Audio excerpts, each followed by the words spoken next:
তুমি আমাকে পরীক্ষায় নকল করতে দাও নাই, কোনো সুযোগ দাও নাই, সেই জন্য আমি পরীক্ষায় ফেল করলে তোমাকে আমি শেষ করে দিব।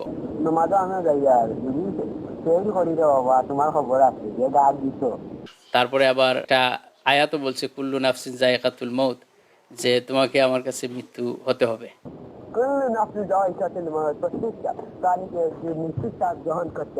তো অসাধু উপায় তো হয়েছে যে হলে ওই হলেই তো আমি বাধা দিয়েছি, সেই জন্য আমাকে হুমকি দিয়েছে। আমি নিজেকে নিরাপত্তাহীন মনে করতেছি। মানুষ করার কারিগরদেরকে ছাত্র হয়ে যদি হুমকি দেওয়া হয় তাহলে তারা কিভাবে সুনাগরিক হবে? আমি গতকালকে রাত্রে তারাবি নামাজের আগে তো আমি অজু করলাম, অজু করার পরে নামাজে যাব, যে নামাজটা পড়ে নিব। অজু করে শুধু বাইর হয়েছি ওয়াশরুম থেকে, বাথরুম থেকে বাইর হওয়ার পরেই দেখি একটা কল আসছে, আননোন নাম্বার। আমি মনে করেছি যে হয়তো কোনো ইম্পর্টেন্ট কল হবে, যেহেতু নামাজের টাইমে তো কেউ ইম্পর্টেন্ট ছাড়া বা জরুরি কল ছাড়া ফোন দেওয়ার কথা না। তো আমি রিসিভ করলাম। রিসিভ করার সাথে সাথেই আমাকে অপর প্রান্ত থেকে বলা হলো যে আপনি কি পিএইচজি স্কুলের শিক্ষক, পিএইচজি স্কুলের স্যার? তখন আমি বললাম জি, আমি পিএইচজি স্কুলের স্যার। বলছে যে তুমি আমাকে পরীক্ষায় নকল করতে দাও নাই, কোনো সুযোগ দাও নাই, সেই জন্য আমি পরীক্ষায় ফেল করলে তোমাকে আমি শেষ করে দিব। তারপরে আবার একটা আয়াতও বলছে কুল্লু নাফসিন যায়কাতুল মউত, যে তোমাকে আমার কাছে মৃত্যু হতে হবে। তো আমি পরে বললাম যে তুমি কে বলতেছো বা কোন স্কুলের, তুমি কোথা থেকে বলছো? তখন সে তার এই পরিচয়গুলো দেয়নি। তো পরে আমি তাকে বললাম যে তুমি যে আমাকে ফোন দিয়েছো এটা তো রেকর্ড হচ্ছে এবং আমি এটা রেকর্ডকৃত হয়ে গেছে, আমি এটা করব। তখন সে কেটে দেয়।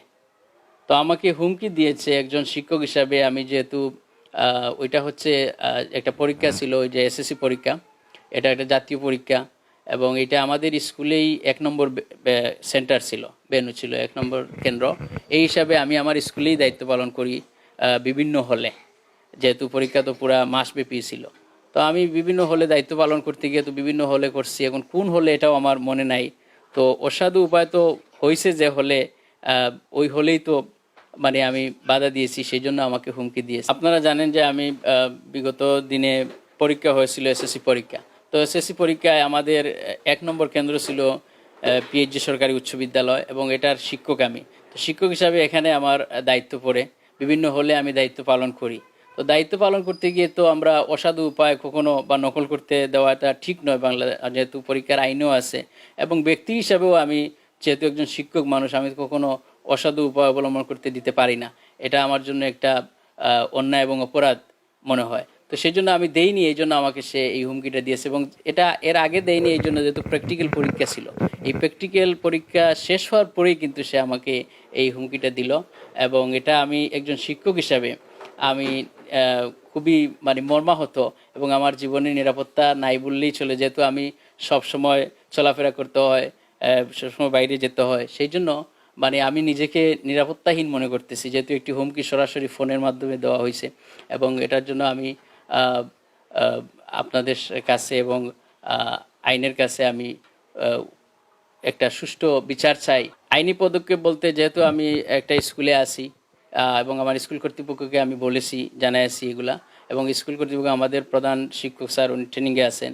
তো উনি আমাদের সবাই শিক্ষকরা মিলে একটা পদক্ষেপ ওনারা নেবেন এবং ওনারা একটা ব্যবস্থা করবেন। যেহেতু এটা পরীক্ষা, জাতীয় পরীক্ষা ছিল, এবং এই পরীক্ষার দায়িত্বে আমি ছিলাম, এই জন্য। আর এটার কারণেই তো আমাকে হুমকি দেওয়া হয়েছে।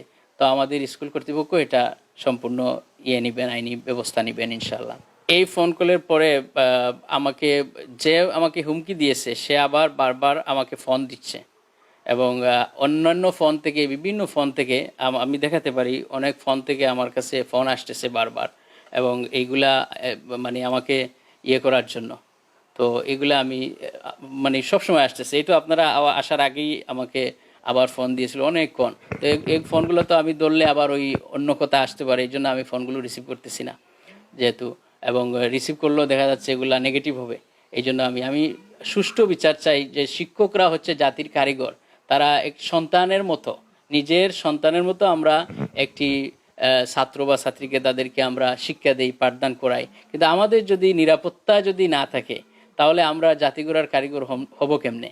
এটা তো গোটা দেশের মানুষের কাছে আমার দাবি থাকলো যে এরকম সকল শিক্ষক সমাজের কাছে, সকল সাংবাদিক ভাইদের কাছে এবং আইন বিভাগের কাছে আমার দাবি থাকলো যে এরকম যেন শিক্ষকরা যেন নিরাপত্তাহীন না হয়ে থাকেন, শিক্ষকদের জন্য নিরাপত্তা দেওয়া হয়। এবং এভাবে যদি মানুষ করার কারিগরদেরকে ছাত্র হয়ে যদি হুমকি দেওয়া হয় তাহলে তারা কিভাবে সমাজের এবং তারা কিভাবে সুনাগরিক হবে, কিভাবে আদর্শ নাগরিক হবে, এটা আমার দাবি। এবং আমার দাবি হলো যে আমাদের বর্তমান দেশনেত্রী প্রধানমন্ত্রী শেখ হাসিনা উনি শিক্ষকদেরকে সর্বোচ্চ সম্মান করেন এবং আমাদের সকল সমাজ শিক্ষকদেরকে সম্মান করেন। আমি দাবি জানাই মাননীয় প্রধানমন্ত্রী শেখ হাসিনার কাছে এবং আমাদের স্থানীয় প্রশাসনের কাছে এবং অন্যান্য বাহিনীর কাছে যেন এই যে হুমকিদাতা যে ছেলেটা, এটাকে যেন আইনের আওতায় আনা হয়। SRI TV, your voice, your media.